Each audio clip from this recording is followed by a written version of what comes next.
மல்லிகை முல்லை இருவாச்சி கோங்குமந்தார் என்று சொல்லக்கூடிய பல ஜாதி நறு மலர்களை பறித்து தங்களுடைய பாதத்தில் குவித்து பன்னீரால் கழுவி பட்டாடையால் துடைத்து ஒரே மகனாக வக்கரகேது பாதத்தை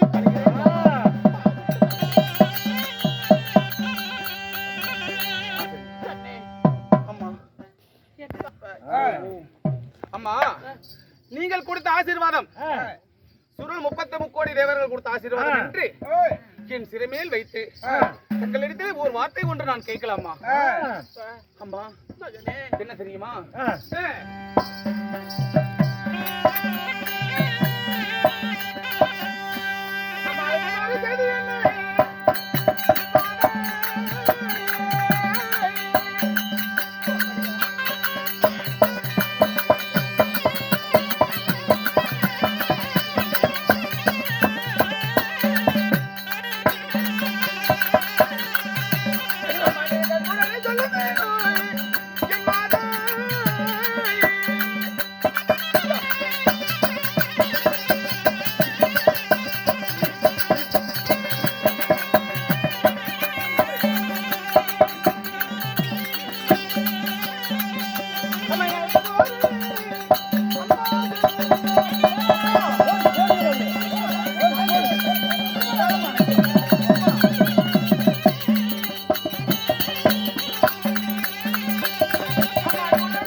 என்னை பெற்ற என் தாயே அம்மா பொழுதொரு வண்ணமாகவும் ஒரே மகனான வக்கரகேதுவே பாலால் உழை வைத்து பக்குவமாக சாதம் செய்து நெய்யால் உழை வைத்து நேர்த்தியாக சாதம் செய்து இந்த ஊட்டை பெணி வைத்து வளர்த்தாயே அம்மா.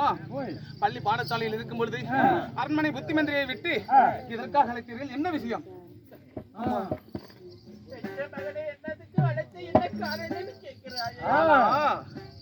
இருந்தாலும் ஒரே ஒரு விஷயம், பள்ளி பாடசாலை பயின்று வருவேன், அங்கிருந்து துள்ளி விளையாடும் விழும் சிங்கம் போல் எப்படி பயமறியாத கன்று போல் ஓடி வந்து உன்னிடத்தில் அறிவனைப்போடு உன்னுடைய பாசத்திற்காக ஏங்கும் இந்த மனம். அம்மா உன்னை கேட்கலாமா? அம்மா அம்மா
பள்ளி பாடசாலை படித்து பயின்று முடித்து வரும் வேளையில தாயி சேத்திலே பூத்த செந்தாமரை மலர் போல உன்னுடைய முகமாகப்பட்டது என்றளவுக்கும் வாடாமல் இருக்கும். இன்று நாள் கருத்திலே வாடி இருப்பது ஏதோ இழந்ததை போல் அழுது கண் சிந்தனையோடு இருக்கிறாய். என்னமா காரணம், யாதுமா விஷயம்? அம்மா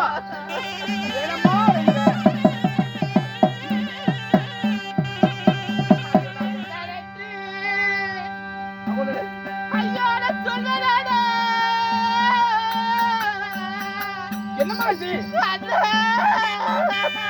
என்னமாச்சு?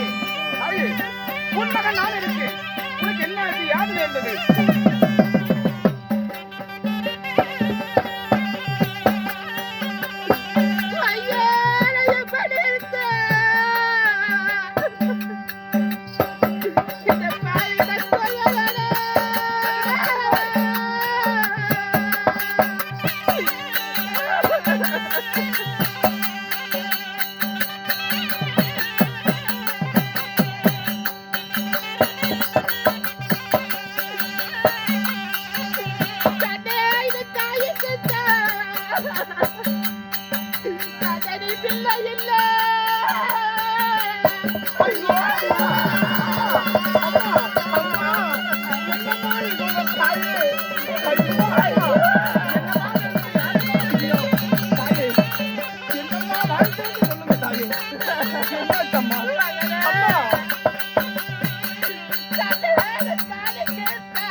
அம்மா நேற்று நாள் தரத்திலே பள்ளி பாடசாலைக்கு என்னை அனுப்பும் போது ஓய்வா மகனே என்று உன் பொன்னான வார்த்தைகளை என்னை வாழ்த்தி வைத்தாயே.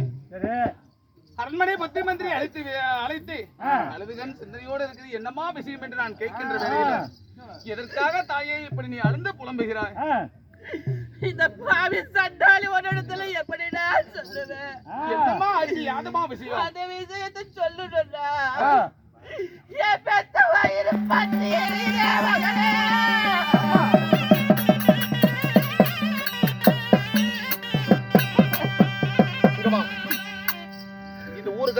சொன்னாங்களா? இல்ல வழி தடத்தில் நடக்கிறீங்க ஏதாவது சொன்னாங்களா? யாரம்மா என்ன சொன்னாங்க? பல்வேறு நாட்டை போட்டு என்ன பேசியிருந்தா கூட பரவாயில்லையே. என்ன நடந்தது? என்னமா நடந்தது? எதனால இப்படி அழுத கண்ணு சிதறோட இருக்கிறேன்னு கேக்குறியா? அம்மா டக்குன்னு குடிக்கணும். மகனே, ஒரு கொண்டு கொடுங்க. அதாவது உன் தந்தை அருகப்பட்டவர் வெள்ளிகிரிக்கு சென்றார் அல்லவா? உண்மைதான். சிவபெருமானை பார்த்து வரம் வாங்கி வருகிறேன் என்று ஓஹோ, போனார். அம்மா இது சந்தோஷமான விஷயமாயிற்று. எதற்காக நீங்க அப்படி மனம் கலங்குறீங்க? மகனே, அம்மா அப்படி வரவாக போகின்ற பொழுது சரி சிவபெருமானுக்கும் பார்வதி தேவிக்கு சண்டை வந்து சரி இருவரும் பிரிந்து விட்டார்கள். ஓஹோ, அப்படி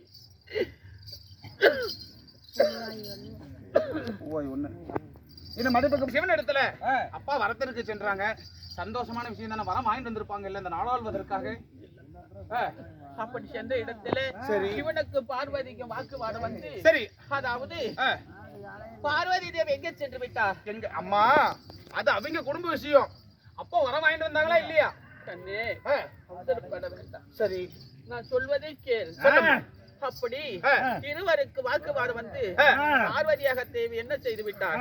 சிவனார் இடத்திலே அதாவது மலையாள தேசம் என்னங்க 5 மணிக்கு படுக்க நீ வந்து தூக்கி உட்கார வச்சிருவேன். எந்திரிச்சு உட்காரு. முக்கியமான கதை போகல. என்ன அப்படி ஸ்ரீரங்க ரங்கநாதன் ஆட்டம் தலை கை கொடுக்குற சிற்பப்பார் போட்டுக்கல்ல ஆட்டம். சரி மலையாள தேசம் சென்று விட்டார். எப்படி சொன்னார்? அதாவது இருவருக்கு சண்டை வந்த உடனே பார்வதி தேவி என்ன சொல்லி இருக்கிறார்? என்னை இடத்தில் சண்டை விட்டு என்னை மலையாள தேசம் அனுப்புகிறாய் அல்லவா? சரி அதே போல உன்னிடத்தில் யாராவது வரம் கேட்டு வந்தா நீ கொடுக்கக்கூடிய வரம் பழிக்க கூடாது என்று சாபத்தை கொடுத்து விட்டு மலையாள தேசம் சங்கமாக போய்விட்டார் இந்த பார்வதி தேவி. அப்பொழுது மன்னவராகப்பட்டவர் உன்னுடைய தந்தையாராகப்பட்டவர் சிவனிடத்திலே வரம் கேட்க கண்ணால் முடியாது, மலையாள தேசத்துல பார்வதியாகப்பட்ட சக்கமாக இருக்கிறார், அண்ணவிடத்திலே சென்று வாங்கி என்று சொல்ல அப்பொழுது ஜக்கமாதேவி இடத்திலே உன் தந்தையார் போய் வரம் கேட்க அவர் என்ன கேட்டிருக்கார்? அதாவது நரபலி கேட்டிருக்கிறார். ஓஹோ, அப்படி ஐயாமா. இந்த பறந்து விருந்த பூவுலகில் நாமளே அரக்கக்குல தலைவன் நமது என் தந்தையார். இந்த பூவுலகிலே பலிக்கா பஞ்சம் எத்தனையோ இருக்குது. பலியிட்டு நீ வரத்தை வாங்கிருக்கலாமல்ல. அப்படியா? அப்படிலாம் இல்ல, நரபலி. என்றால் ஒரு மனிதனை பலி கொடுத்தால்தான் கேட்கக்கூடிய வரத்தை கொடுப்பேன் என்று பார்வை சொல்ல இதுக்கு நம் தந்தையார் எடுத்து உரைத்த பதில் என்னமா தெரியுமா? கண்ணே, அதாவது ஒருத்திக்கு ஒரு மகனா இருக்க வேண்டும், அழகிலும் அறிவிலும் சிறந்தவனாக இருக்க வேண்டும். சரி, அப்படியாப்பட்டவனை தான் பலி கொடுக்க வேண்டும் சொல்லி காளி தேவி கேட்க தந்தையார் என்ன செய்தார்? என்னமா செய்தார்? மகனே, என்னமா ஆச்சு?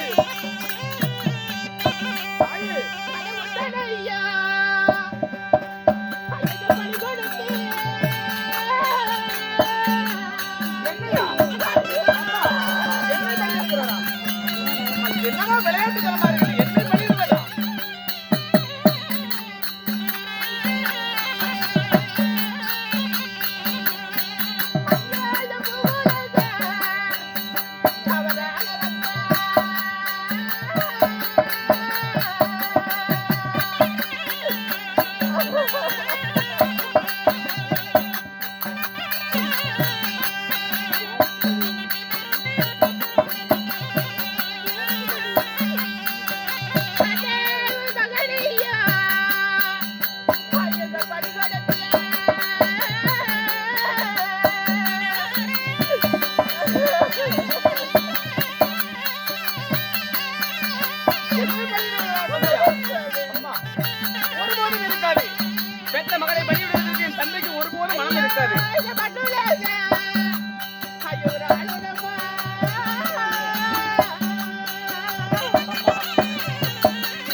அந்த ஜக்கா தேவிக்கு குண்டனை பலி கொடுத்து இந்த உலகத்தை ஆள முடிவு வைத்து விட்டார். என்னை பலி கொடுத்து இந்த உலகத்தை ஆள போறாரா? அம்மா, பெற்ற பிள்ளையே பலி கொடுத்து இந்த உலக ஆள முடிவு செய்து விட்டார். ஓஹோ, பெற்ற மகனையே பலி கொடுத்து இந்த இந்த மண்ணுலக ஆளனுடன் முடிவு செய்து விட்டாரடா மகனே.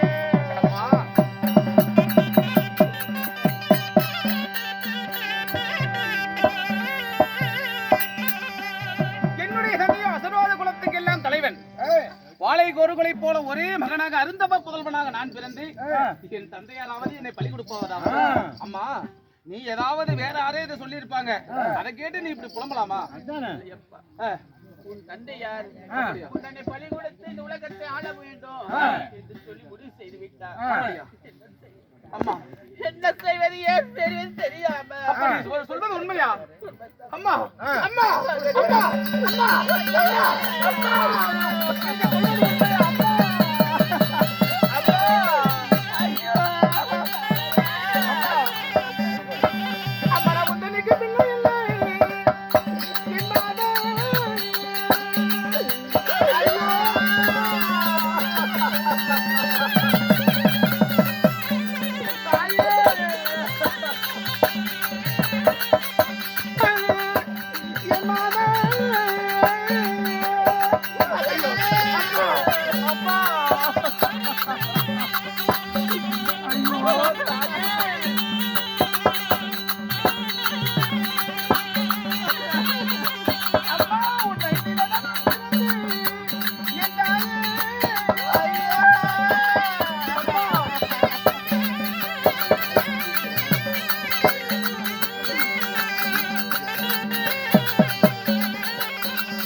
நான் என்ன பாவம் நான் செய்தேன் அம்மா?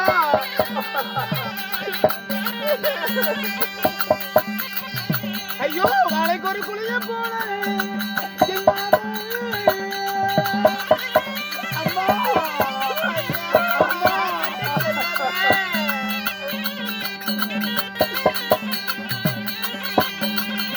ஐயோ, நான் ஏது பாவம் செய்தேன் அம்மா?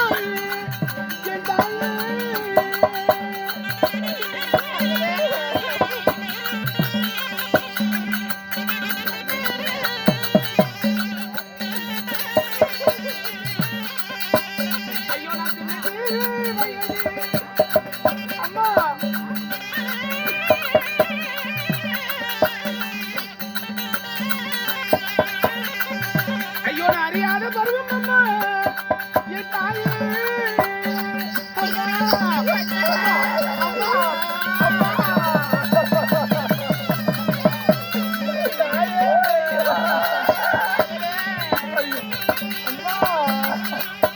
ஐயோ, நான் என்ன பாவம் செய்தேன் அம்மா?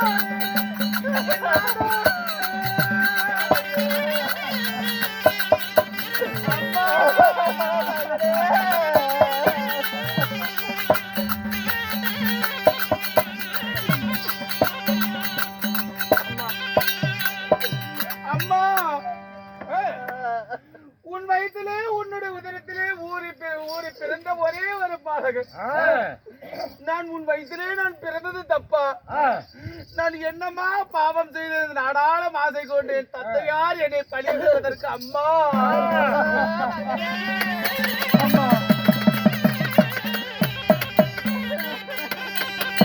உனக்கு பிள்ளை இல்லையா?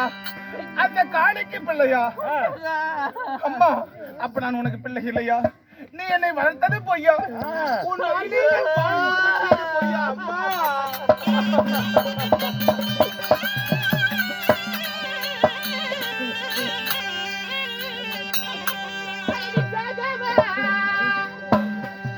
ஐயோ,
ஆசை கொண்டு எங்க அப்பா என்ன பலி எடுக்க போறாங்க, ஒரு பாலகன் பலியாக போறான்னு கூட எல்லாம் சுறுசுறுப்பா போடுன்னு சொல்லிட்டு போறீங்க. அப்பா சண்டாளி வயிற்றுல சரி மடிவாளி பிறந்த மாபாவி வயிற்றுல கண்ணு விடிந்தா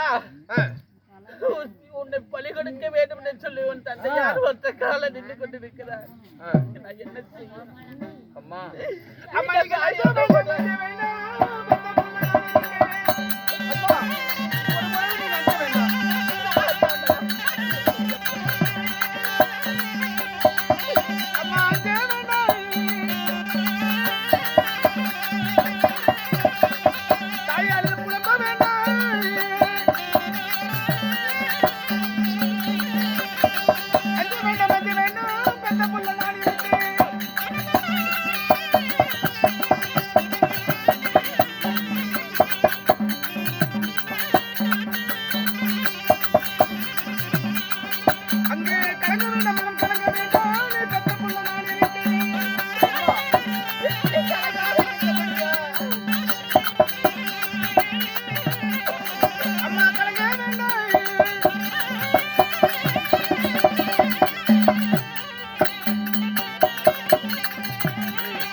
இதோ பலிக்கு போகிறார் என்று நீ அஞ்ச வேண்டாம் தாயே, உன்னுடைய மகன் நான் இருக்கேன்.